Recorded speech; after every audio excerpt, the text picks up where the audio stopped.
Flirting is a natural part of human interaction. It's a way for people to show interest, forge connections, and sometimes even find love. But while flirting can be fun, exciting, and affirming, when it's mutual and respectful, it can quickly cross a line and become uncomfortable, invasive, or even threatening. Understanding the difference between healthy flirting and unwanted attention is crucial, not only for those seeking to connect with others, but also for anyone navigating social situations, workplaces, or relationships. At its core, healthy flirting is about mutual enjoyment. It's a playful, lighthearted way of communicating interest, often through body language, compliments, humor, or subtle cues. Healthy flirting makes both parties feel good. It's marked by respect, consent, and attentiveness to the other person's responses. If one person flirts and the other reciprocates, smiling, engaging in conversation, responding positively, then the exchange can build a sense of excitement and connection. Both people feel valued, attractive, and respected. Unwanted attention, on the other hand, disregards the other person's feelings or boundaries. It happens when someone continues to pursue or interact in a flirtatious or suggestive way despite clear signs of disinterest or discomfort. Unwanted attention can manifest through persistent messages, sexual comments, touching without consent, or refusing to back off when someone says no. The key difference lies in the presence or absence of mutual consent and respect. So, where's the line? It often comes down to communication and sensitivity. Healthy flirting is responsive. It involves reading the other person's signals, both verbal and nonverbal, and adjusting accordingly. If someone laughs at your joke, makes extended eye contact, or leans in during conversation, these may be signs of interest. But if they pull away, avoid eye contact, give short answers, or seem distracted, it's important to take the hint and step back. Consent is the foundation. Flirting is only healthy when both parties are willing participants. If someone expresses discomfort, asks you to stop, or simply doesn't reciprocate, it's your responsibility to respect their boundaries. Continuing to pursue someone after they've made their feelings clear isn't flirting. It's crossing the line into unwanted attention. Context matters, too. What's appropriate in one setting might not be in another. For example, joking or teasing might be welcomed at a party or social event, but may be inappropriate or even considered harassment in the workplace. In professional or power imbalance situations, the risks of unwanted attention are even greater, as the recipient may feel pressured or unable to respond honestly. Another important distinction is intent versus impact. Sometimes people may not intend to make someone uncomfortable, but their actions still have that effect.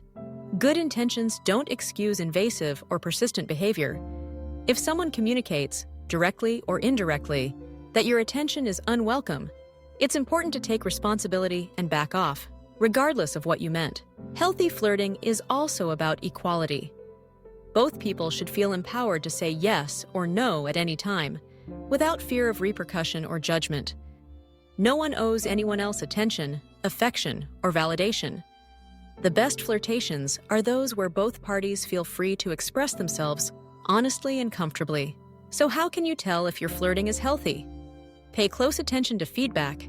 Is the other person enthusiastic in their responses? Do they initiate conversation, touch, or compliments in return?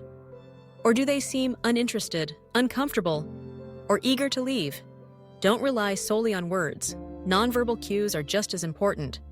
Crossed arms, avoidance, or looking for an exit are signs it's time to stop. It's also helpful to ask yourself some questions. Am I respecting their boundaries? Am I prepared to accept a no graciously? Would I feel comfortable if someone treated me this way? Am I paying attention to context and social cues? If the answer to any of these is no, it's time to reevaluate your approach. For those on the receiving end, it's okay to set clear boundaries. You don't owe anyone your time, attention, or politeness if their behavior makes you uncomfortable. Trust your instincts. If something feels off, it probably is. You can communicate your boundaries directly or with body language, and you have every right to remove yourself from the situation if necessary. It's important to recognize that the line between healthy flirting and unwanted attention can sometimes be blurry, especially in new or ambiguous situations. Cultural differences, individual personalities, and past experiences all play a role in how people perceive and respond to flirtatious behavior. What matters most is a willingness to listen, learn, and adapt. When both parties are engaged, enthusiastic, and respectful, flirting can be a wonderful way to build connections, boost self-esteem, and have fun.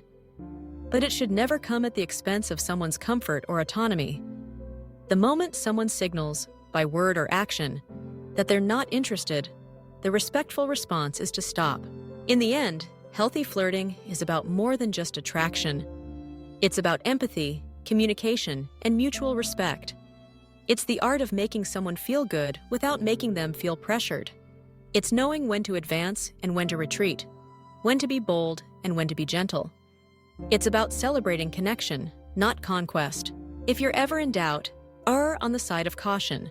Check in with the other person, respect their boundaries, and remember that the goal isn't just to express your interest, but to create a positive experience for both of you.